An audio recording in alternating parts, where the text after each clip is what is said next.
What's going on, family? So I'm back at it again, just out here trying to have a little conversation, a little discussion. Had a recent encounter and I wanted to share with you guys today.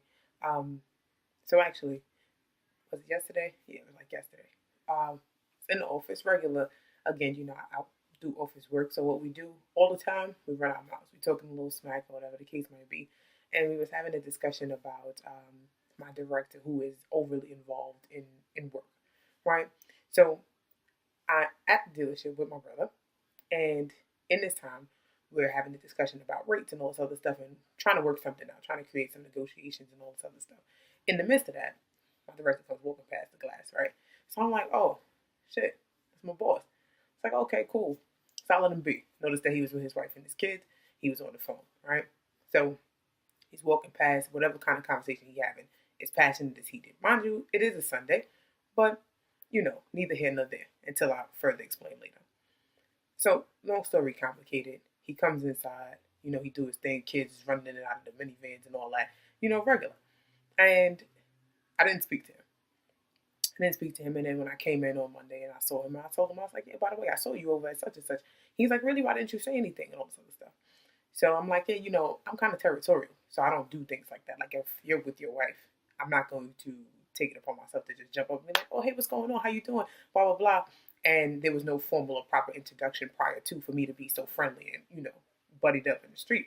But also, I'm big on respect. If it's me, I don't want it to happen to me, so I'm not giving it to nobody else. That's just my thing. So in the midst of having this conversation, we clear up all the details and all that other stuff at that instance, and then we recircle back around to this discussion later on, right? And this is what came up yesterday. So I said, yeah, I wasn't interested. I wasn't gonna say nothing because I'm like, I'm territorial as hell. Like, if I'm with my dude and my husband, no less, don't run up on him talking about, hey, what's up? Because I feel like you're a little out of pocket. So, one of my coworkers, she jumped up and she was like, wow, Sarah, you're really jealous. It's like, I'm not jealous. I told you what I am. I'm territorial. And there's a big difference. She was like, I don't have no problem, saying hello to people while they're with their, spouses or whatever the case might be. And this is when I had to elaborate. So I said, it's not about saying hi to him. It's about respecting the woman. Now, understand that he is currently out with his family and buying a car, but he's heavily engaged in a phone conversation.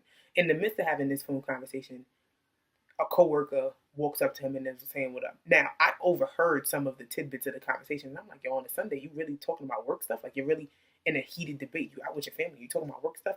Now, in the position of the wife, from the vantage point of the wife, you have her sitting here looking for a car, maintaining and dealing with the kids, keeping up with them, telling them to calm down. And then imagine me, while he's on the phone discussing work, one of his employees, female employees at that, walks over and says, oh, hey, how you doing? I haven't seen you, blah, blah, blah. Problem.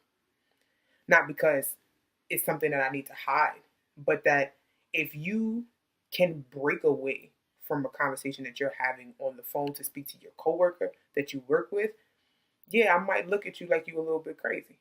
And I'm definitely not encouraging you to participate in that kind of deprioritization of your family and your wife in the midst of family time. So I said, yeah, for me, I'm not doing that because the last thing I want to see is that towards me. So the wife that sits on the opposite side of this coworker, she nodded in firm agreement because she understood that I understood. And I'm like, yeah, it's not about him. It's about the respect or the honor of the woman and her position in that man's life. She elaborates on her story now. She was like, yeah, I walked up to him and he was sitting there and we having a good old exchange and we talking and everything else. And I had to introduce myself because he didn't feel no need to say nothing or he didn't say nothing, blah, blah, blah. And I was like, yep. I was like, yeah, he probably was like a deer in headlights. But most importantly, you was the one that initiated the disrespect. Because the proper and appropriate thing to do was to address both of them. Because whatever was going on, she went on to say that the young woman looked at her like and was sitting there looking real uncomfortable, bothered and puzzled because at no point was she acknowledged or addressed by this woman that's coming up and making all this extra small talk like she's not standing there.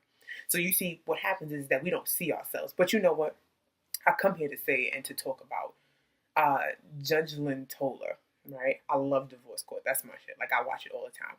And she has this term that she uses, and she calls it free radical women, right? And I love this term because it's so real. And this is the thing that most of us don't pay attention to. So because men do things like, oh, she wasn't you and all this other stuff, it's almost like we've embellished that and we live and thrive in that. So we go out of our way to show our value, and especially in the presence of men, by demeaning somebody else. And I'm like, shorty, if she couldn't do it, it's a good chance you can't either. And you so busy shitting on her, all you doing is giving old boy brownie points, because now he get to talk about the two chicks that's fighting over him. But you ain't peeped that yet because you still trying to prove that you better than her. That's cute, but it's not. So back to the statement, the free radical women. There's nothing worse than the I'm so bad, I'm so confident, and I don't care about none of that, but you doing sly shit like that. That doesn't make sense to me. It doesn't make sense, because I'm sitting there like, how can you sit here and complain about men just being inappropriate and they're just so disrespectful, but then you have no honor for other women? You see, the problem is that ancient men are still being gratified with our presence. I don't understand how dogs, like, and like ODing dogs, like, and it's not a shot, because it's not to say that there aren't people that are really good liars. There's always exceptions to the rules. But boo boo, you know when there's a dude that's just like, he dead wrong and he ain't gonna change, and you gonna stay in his face and you gonna keep entertaining him, and you gonna keep positively reinforcing his bad behavior by giving him some of your tush, and several other females is gonna do the same thing, and all you gonna say is, I'm better than her, I'm better than her, I'm better than her. That don't even make sense. You sitting here having this conversation and going out your way to badmouth another female is not gonna make that a better quality or a better quilt of man. It doesn't make sense. And it's not to just men, but and let me tell you, now that we're on the discussion of radical women and everything else, and the importance and the relevance of having self-respect, respecting other women, and most importantly, not positively reinforcing bad behavior in men or spouses for that matter, because I don't want to leave anybody out. But I was talking to this guy, right? And I had the illest crush on this dude. I always had a crush on him. I always thought he was super lit. I always thought he was super cute. I liked his kind of nerdy, quirky, kind of cool attitude. I liked his disposition. I liked his intellect. I liked his wits. I liked how he looked. I liked son. OD. But I would not talk to him. And why would I not talk to him? Because I was busy wrapped up in somebody that I had time with. And because I spent all this time with, I felt like I couldn't go back and I couldn't just let it go. And it's like, if he's this bad, then this new one is probably just as bad. And I compartmentalized, categorized, justified. And all I did was set myself backwards. No story complicated.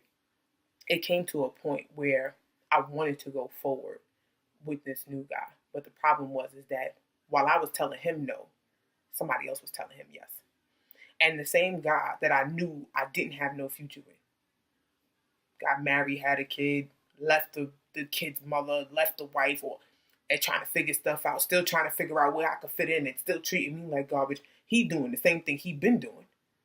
And then the good guy, the guy that I wanted, the guy that I seen as a partner, the guy that I could have spent real quality time with, that I could have built with, the guy that was motivation in a lot of different aspects, the guy that provided something different. He got scooped up by somebody else that was smart enough to say yes. So I say that to say, stop being so busy chasing terrible guys, making women that's holding down the fort not valuable, that you're not paying attention to your own temple and where you should be and can be. So, I'm going to leave it there. I'm going to leave it there because that was a lot. And I felt like that was something that was important to discuss and share and everything else. And it's like, one little takeaway from that whole thing, if in the midst of all that you didn't get it, don't act like sterling silver and be expected to be treated like diamonds. Doesn't make sense, right? So, with that being said, do better, be better, live better, give with a whole heart, a happy heart, be respectful.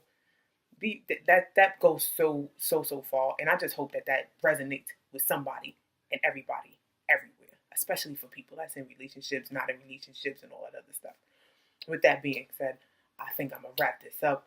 one more thing I'm going to talk about. I'm going to give you guys a quick little update as far as my detox is concerned and, where I stand as far as my health. I don't know if there's much of a difference. I'm going to look at the videos and see if there's a little fullness, looking kind of strong, maybe.